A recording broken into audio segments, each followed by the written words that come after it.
নমস্কার বন্ধুরা, পিঁপড়ে কিচেনে স্বাগত। আজকের রেসিপি আমের আচার, যেটা খেতে যে কেউ খুবই পছন্দ করে, রুটি পরোটার সঙ্গে হোক বা এমনি খেতে কিন্তু দারুণ লাগে। আর খোসা সহ আমের আচার এটা সংরক্ষণ করে রাখতে পারবেন 2 থেকে 3 বছর, কোনো রকম কিন্তু খারাপ হবে না। তো এখানে আমি দেখুন একটু খোসাযুক্ত আম নিয়ে নিয়েছি, আর আমগুলো বেশ একটু বড় সাইজেরই ছিল। তো কাটাটা আমি দেখাতে পারিনি, আগে থেকে কাটা হয়ে গেছিলো। অনেক সময় কি হয়, আপনারা মার্কেটেও এরকম কাটা আম পেয়ে যাবেন অ্যাভেলেবেল। তো আজকে মূলত ঠিক এরকমই হয়েছে আমার সাথে। আমি মার্কেট থেকে কাঁচা আমটাই কাটা সহ এরকম কিনে নিয়ে এসেছিলাম।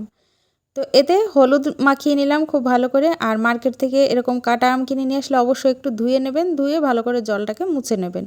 আর তারপর হলুদ মাখিয়ে প্রায় 2 ঘন্টার জন্য একটু রোদে দিয়ে দেবেন, যাতে এর গায়ে যে জলটা থাকে হালকা একটু থেকেই যায় মুছলেও, তো সেটা যাতে খুব ভালো করে শুকিয়ে যায়। আমে যদি জল থাকে তাহলে কিন্তু আচারটা বেশি দিন আপনি সংরক্ষণ করে রাখতে পারবেন না, সেটা কিন্তু খারাপ হয়ে যাবে। এখন যেহেতু টাকফাটা রোদ দিয়ে শুরু হয়ে গেছে, তাই আপনারা 2 ঘন্টা রোদে দেওয়ার পরেই আমের অবস্থাটা ঠিক এরকম হবে। এবার আচার বানানোর জন্য মশলাটা করে নেব। তো এখানে আমি বেশ বড় চামচ একটা নিয়ে নিয়েছি, তার মাপেই সব মশলা দিচ্ছি। তো 1 চামচ এখানে মৌরি, 1 চামচ জিরে, 1 চামচ ধনে, হাফ চামচ মেথি দানা, হাফ চামচ সাদা সর্ষে অ্যাড করেছি। তো সর্ষেটা আমি পরে দেবো, তাই সব মশলার সঙ্গে আর অ্যাড করলাম না। তো প্রথমে এখানে কিছু পরিমাণ শুকনো লঙ্কা আমি নিয়ে নিয়েছি, যেহেতু টক ঝাল হবে, মিষ্টি এখানে কোনো রকম যাবে না। টক ঝাল আমের আচার মশলাযুক্ত তৈরি করছি। তো যতটা পরিমাণ আপনারা এটাকে ঝাল করতে চান ততটা পরিমাণ লঙ্কা নিয়ে নেবেন। শুকনো লঙ্কাটা এরকম শুকনো খোলায় খুব ভালো করে ভেজে নিয়ে এবার এটাকে নামিয়ে ঠান্ডা করে গুঁড়ো করে নিতে হবে। সাথেই দেখুন যে মশলাগুলো আমি একসাথে প্লেটে ঢেলেছিলাম, সেই মশলাটা দিয়ে দিলাম। জিরে, ধনে, মৌরি আর মেথি, এগুলোকে শুকনো খোলায় ভালো করে নেড়ে চেড়ে ভেজে নিতে হবে। কোনো কিছুই কিন্তু তেল দিয়ে ভাজা যাবে না, সব মশলাগুলোই শুকনো খোলায় ভাজতে হবে। ভাজতে ভাজতে বেশ দেখতে পাবেন একটু পরেই যে এর কালারটাও চেঞ্জ হয়ে গেছে আর বেশ ধোঁয়া উঠছে, তার সাথে খুব সুন্দর একটা সেন্ট বেরিয়েছে। তখন কিন্তু এর ভিতর অ্যাড করে দিতে হবে সর্ষে। সর্ষে আমি এখানে হাফ চামচই ব্যবহার করেছি, সাথে মেথি দানাও হাফ চামচ দিয়েছি।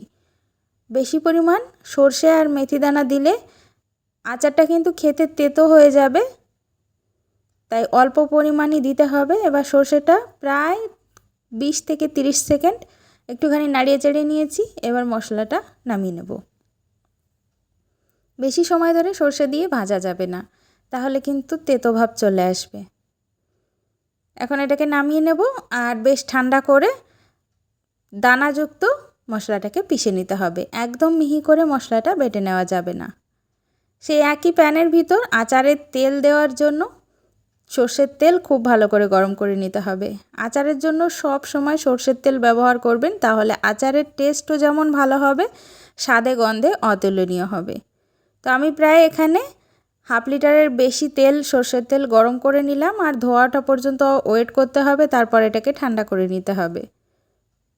এবার একটা পাত্রের ভিতর শুকনো লঙ্কাগুলো ভেজে নিয়েছিলাম সেগুলো গুঁড়ো করে ঢেলে দিয়েছি, আর তারই সাথে যে মশলাটা একসঙ্গে নিয়েছিলাম সেই মশলাটাও কিন্তু দানাযুক্ত করে এরকম মিক্সার জারে খুব ভালো করে বেটে নিয়েছি।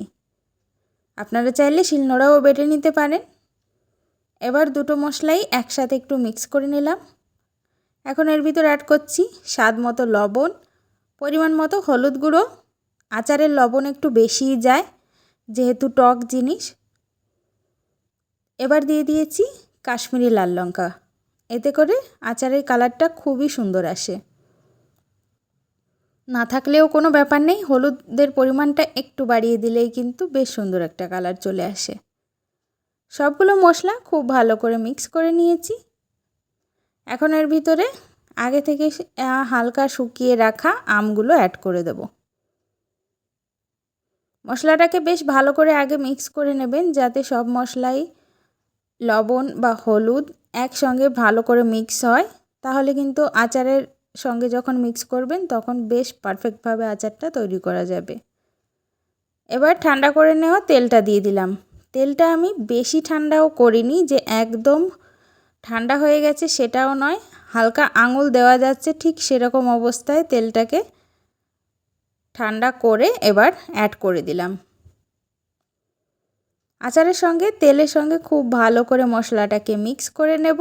আর এরকমভাবেই প্রায় 2 থেকে 3 দিন বা 1 সপ্তাহ পর্যন্ত আপনারা টানা রোদে দিতে পারেন। বেশ ভালো করে প্রায় 1 সপ্তাহ পর্যন্ত যদি রোদে দিয়ে তারপর এয়ারটাইট জারে ভরে আপনারা সংরক্ষণ করেন, তাহলে দেখবেন বছরের পর বছর জুড়ে আপনারা আমের আচারটা সংরক্ষণ করে রাখতে পারছেন, কোনো রকম কিন্তু নষ্ট হবে না। আর তারই সাথে একটা কথা মাথায় রাখতে হবে, জল হাতে কোনোভাবেই কিন্তু আচারের ভেতর দেওয়া যাবে না। যদি আচারে জল পড়ে তাহলে কোনোভাবেই আচারটা কিন্তু ভালো থাকবে না। তো আপনারাও বন্ধুরা বাড়িতে তৈরি করুন আর বছরের পর বছর আমের আচার সংরক্ষণ করুন। তো রেসিপিটা কেমন লাগলো বন্ধুরা অবশ্যই কমেন্টসে জানাতে ভুলবেন না। ভালো লাগলে বন্ধুদের সঙ্গে শেয়ার করুন আর আমার চ্যানেলটি সাবস্ক্রাইব করার অনুরোধ রইল। টাটা।